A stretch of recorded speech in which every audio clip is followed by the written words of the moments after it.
Hello everybody, I am Brian Mullins the Fox. Welcome to the mini segment that will likely take the longest time to demonstrate the undying importance of statistics. Before we get down to number crunching, let's fully get to know what we're cutting off the death toll to get to 13,383. According to the Annie E. Casey Foundation's Kids Count Data Center, here's the supposed total amount of child deaths between 2016 and 2017. These are the only deaths that have been quote-unquote documented, but there were a lot of other child deaths that were not taken into account, for obvious reasons. Even though just going down the page to see the disclaimers and takeaways can easily have us fully assure ourselves that we can take the data with a massive grain of salt and even bullshit.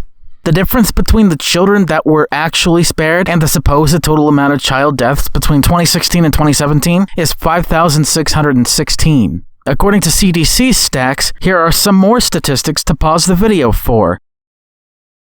This episode is clearly to not include these irrelevant deaths. The 13,383 prevented deaths are what we're talking about. So adding all these numbers up, that is within this red box, then dividing 13,383 by 42,672 gives me the fact that about 31.4% of the overall deaths, the age of under 1 to 15 to 19, were prevented. But just because those deaths were prevented does not at all mean that you can say the same when it comes to the bodily, emotional, and mental trauma they faced. The absolutely, literally ass-shredding trauma will be covered later in the series in another mini-segment known as Trauma. But until then, and until the next episode, I am Brian Mullins the Fox signing out. See you then.